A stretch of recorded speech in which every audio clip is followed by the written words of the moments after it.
Good afternoon, I'm Raylene Ramsey. This is your afternoon news fix for Thursday, the 22nd of May. The Finance Minister says Budget 2025 required care and restraint.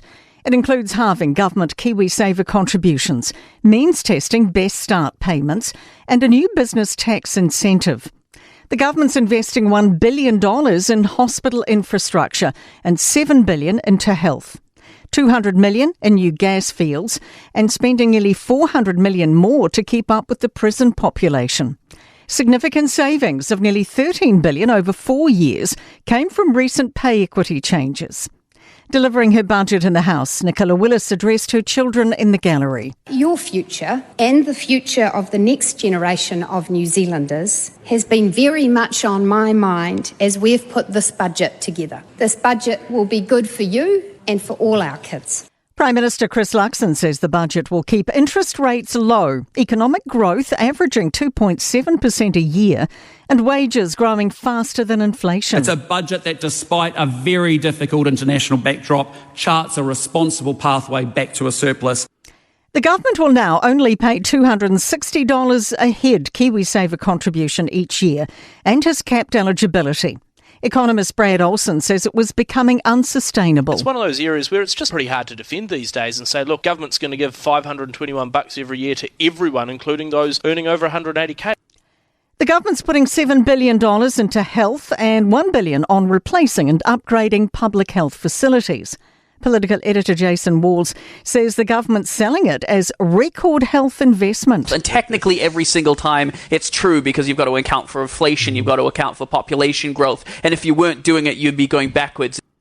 Labor leader Chris Hipkins has taken aim, listing gaps he sees in the budget. The budget had no bold solutions. The budget had no bread and shelter for vulnerable New Zealanders. The budget had no back-paid settlements for women who have been fighting to have fair pay for far too long. The Greens also aren't fans, saying it's cruel, callous and punching down. Co-leader Chloe Swarbrick says it's unconscionable to means test Best Start payments for families at the same time as investing in fossil fuels. The government is taking money away from whānau with a new baby at home and setting it on fire by ploughing it into new fossil fuel exploration. New Zealand First Leader Winston Peters says this is a tough budget to tackle the inheritance of the last government. The fact is we could have made a big mistake and done what I've seen in the past. We have some revolutionary budget we pay for the next 15 years. And in other news, in the US, 2 Israeli embassy staff have been shot and killed in Washington, D.C. The Homeland Security Secretary says the man and woman were attacked as they left an event at a Jewish museum. Israel's ambassador to the UN has described their deaths as a depraved act of anti-Semitic terrorism. In sport, the Indian Panthers have officially pulled out of the National Basketball League, ending a brief existence. The Panthers had been suspended from the league since the start of the month, but have now withdrawn and their games will be wiped.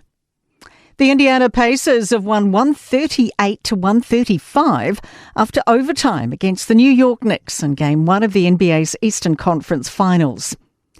And mass changes in the Wellington Phoenix's coaching staff, 5 members of Giancarlo Italiano's staff departing.